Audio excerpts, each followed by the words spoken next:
kalau misalnya dari komputer itu ada nggak sih bagian-bagian yang masih bisa di recycle lagi? Nggak tahu sih, kurang tahu seperti itu. Menurut kakak? Baterai dijadiin hard disk eksternal. Kalau rusak jadi mainan adek. Kan dia kan nggak tahu dia mau nyala atau tidak, yang penting dia pencet-pencet kan. Perangkat elektronik yang sudah rusak, ya ditimbun aja. Karena dasarnya itu barang mahal. Barang mahal, nah begitu rusak ini mau digimanain? Ya akhirnya ditimbun. Paling banter dijual ke tukang loak.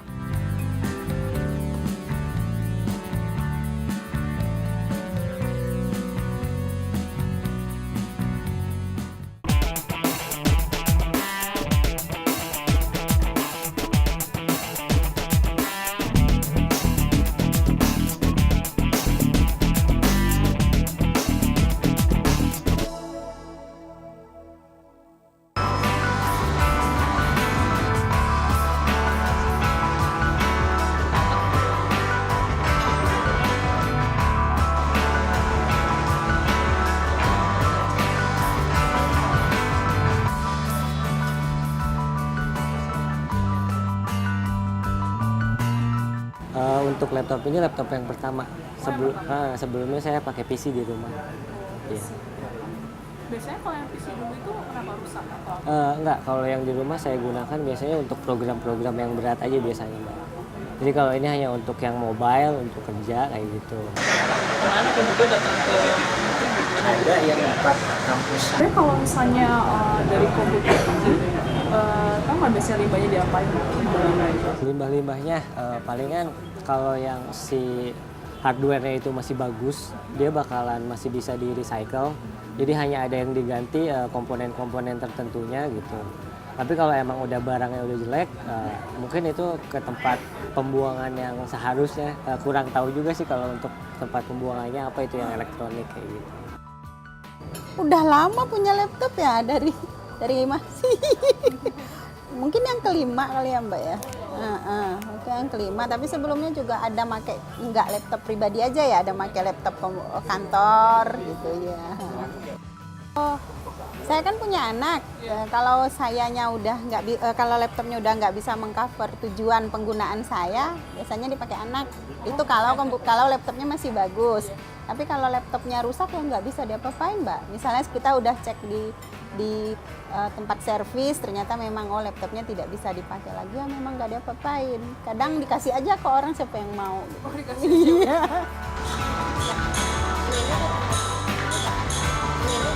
Ini laptop saya yang kedua. Iya. Yang pertama masih ada. Tapi ini yang pertama diwariskan sama adik. Oh, diwariskan sama adik. Iya. Ketiga. Ya. Oh, yang dulu kemana Kak? Kalau dulu yang pertama itu hilang, kebetulan hilang. Yang kedua rusak sih, baru kemarin 6 bulan yang lalu.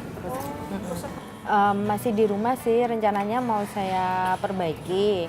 Atau kalau misalnya nggak bisa diperbaiki, paling tidak harddisknya lah bisa diambil seperti itu. Jadi, untuk dipakai lagi. Biasanya kalau komputer yang udah nggak dipakai lagi, kan seumpamanya dalamnya kan rata-rata mungkin masih bagus, itu dikembalikan biasanya? Nggak tahu sih, kurang tahu seperti itu. nggak itu. Yang pertama itu sempat rusak, terus sempat diperbaiki, ada di rumah sekarang. Tapi diwariskan ke adik saya. Oh, diwariskan? Iya. Kedua. Yang pertama mana? Yang pertama masih disimpan, soalnya kalau mau dijual juga mungkin nilai jualnya udah rendah, terus mau dibenerin juga sama ongkos beli barunya nggak sesuai, jadi ya udah. Dari komputer itu ada nggak sih bagian-bagian yang masih bisa di recycle lagi?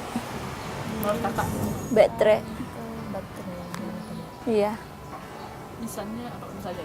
Di recycle mungkin. Kan mungkin ada kandungan apanya. Bajanya, besinya atau apa yang bisa digunakan. Layarnya mungkin juga. Kalau saya sih pengennya yang laptop saya yang lama ini pengen dimanfaatkan harddisknya, pengen dijadiin harddisk eksternal. Atau bisa juga kalau rusak jadi mainan adek. Kan dia kan nggak tahu dia mau nyala atau tidak, yang penting dia pencet-pencet kan.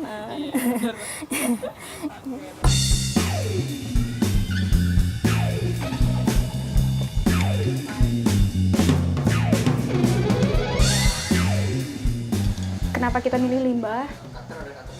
Kita itu kan sering bersentuhan dengan informasi gitu. Kita sering bersentuhan dengan informasi, kemudian sangat banyak yang kita serap. Nah, kemudian kita melihat bahwa sampah saat ini sudah menjadi komoditas, dalam artian kita memproduksi sampah setiap hari, entah itu sampah rumah tangga, ya entah itu mungkin sampah kita jajan di luar gitu ya, sampai ke tingkat sampah yang kita konsumsi, ya hasil konsumsi kita seperti ya ini limbah elektronik. Nah, kalau untuk elektronik dia sepertinya berbeda gitu antara limbah plastik, limbah organik dan non organik gitu, karena kalau kita melihat tempat sampah di jalan-jalan cuman ada 2 macam gitu, ada organik dan non organik. Nah pertanyaannya, kalau elektronik ini limbah elektronik dia masuk kemana? Kebiasaan masyarakat kita belum ada buang limbah elektronik di tempat sampah khusus gitu. Belum ada. Kebanyakan mereka menimbun, kita tuh menimbun gitu, menimbun sampah. Jadi kalau ada TV, handphone atau perangkat elektronik yang sudah rusak, ya ditimbun aja. Karena dasarnya itu barang mahal. Barang mahal, nah begitu rusak ini mau digimanain? Ya akhirnya ditimbun. Paling banter dijual ke tukang loak atau ke yang beli sampah lah gitu. Gitu. Asalnya dulu apa gitu ya? Ya gitu. Ada wifi?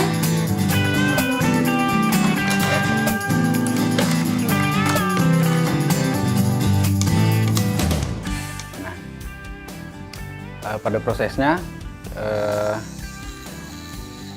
prosesnya itu ada teknik-teknik yang kita pakai kayak semacam pengikisan.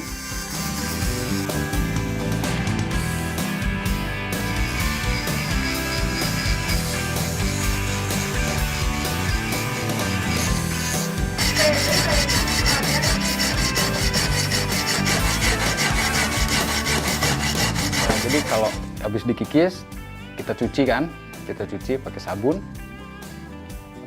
Setelah itu si cairannya itu kita buang ke situ, ke gerabah itu, ke gerabah yang ada pasirnya begitu, dan selanjutnya biarkan dia mengering. Nanti kita bisa buang lagi di situ. Terus ada rambut-rambut yang tadi emasnya, lapisannya ya. Terus setelah itu baru. Terus setelah itu pelapisan, ada pengikisan dan pelapisan lah rasanya gitu. Nah, nanti si hasil kikisan ini adalah diantaranya racun-racun yang bawaan si perangkat elektronik. Nah, kalau pelapisan ya tentu saja untuk melindungi nantinya.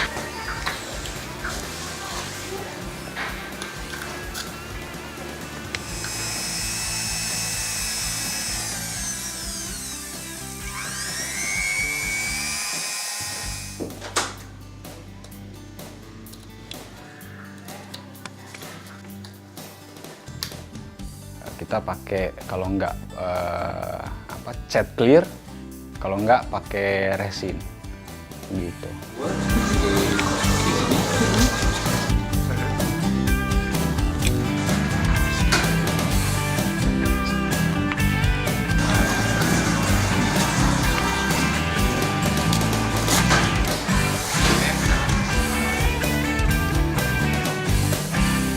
Ini namanya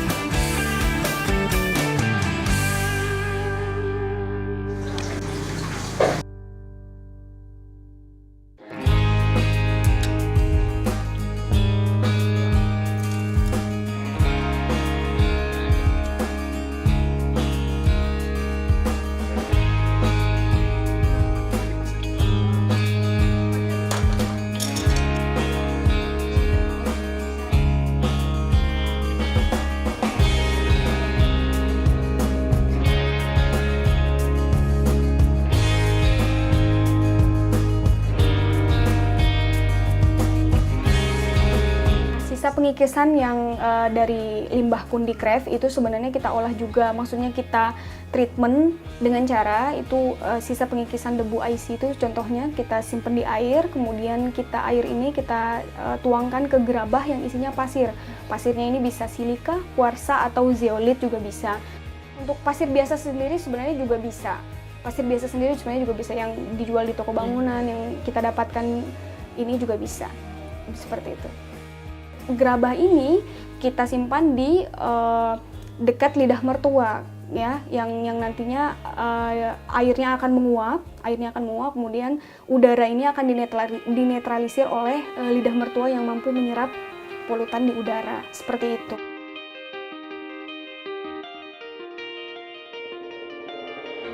Ada hanjuang, seri rejeki, kemudian pis lili, dan masih banyak sederet tumbuhan lain yang sebenarnya sangat mudah dan sangat gampang untuk didapatkan. Dan untuk lidah mertua sendiri sebenarnya itu cocok untuk diletakkan di dalam rumah, di samping televisi, di samping perangkat elektronik ataupun di kamar, karena tidak mengganggu aliran oksigen yang kita hirup ketika malam hari. Kenapa kita ngambilnya gerabah? Karena kita mengidentifikasi gerabah ini dapat menetralisir dan menyerap racun yang ada di air gitu. Jadi kita harapkan ini bisa meminimalisir juga kandungan racun yang sudah kita buang ke gerabah tadi. Seperti itu. Proses daur ulang yang dilakukan hanya mengambil bagian-bagian tertentu dari limbah elektronik ini, karena limbah elektronik ini mengandung logam mulia ya. Jadi memang yang kita cari informasinya lebih banyak tertarik untuk mengambil logam mulianya saja. Hanya saja itu kan tidak menyelesaikan persoalan selanjutnya, tetap ada sampah yang tersisa. Di motherboard itu,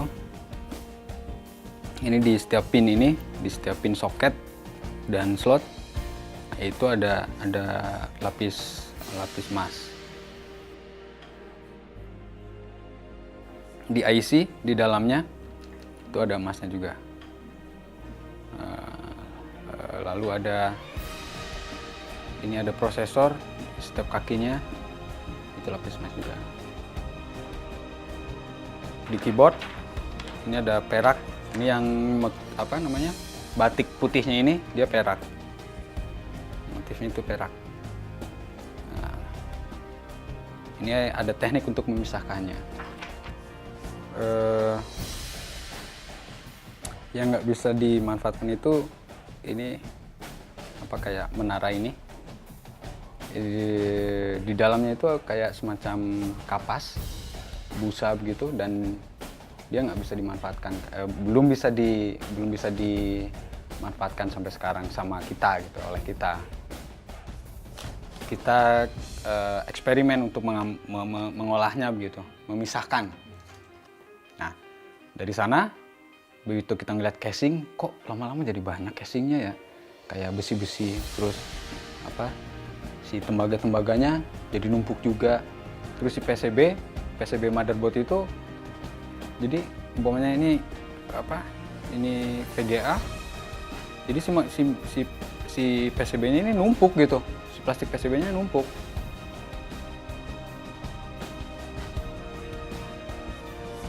Kalau plastik begini kan nggak laku tuh, plastik si motherboard PCB itu nggak laku sebenarnya. Tetap ada sampah yang tersisa. Nah, dari sana kita berpikir sebenarnya bisa nggak sih limbah elektronik ini kita olah secara integral. Artinya semua yang ada di limbah elektronik ini kita pakai, kita gunakan, kita olah kembali semuanya gitu. Entah itu dari plastik, entah itu logamnya, dan banyak komponen lain ya yang ada di limbah elektronik.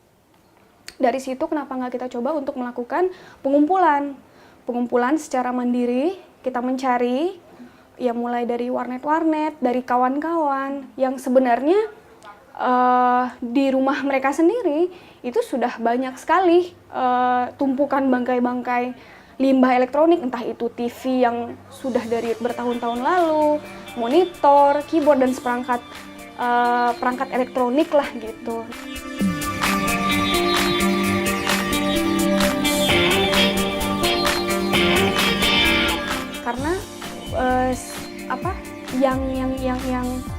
bisa dimanfaatkan secara bentuk, karena desain itu untuk barang-barang elektronik itu kita masih lihatnya memang cocoknya atau bagusnya itu di kerajinan tangan. Makanya untuk produk sendiri kita memang banyak fokusnya di kerajinan tangan gitu.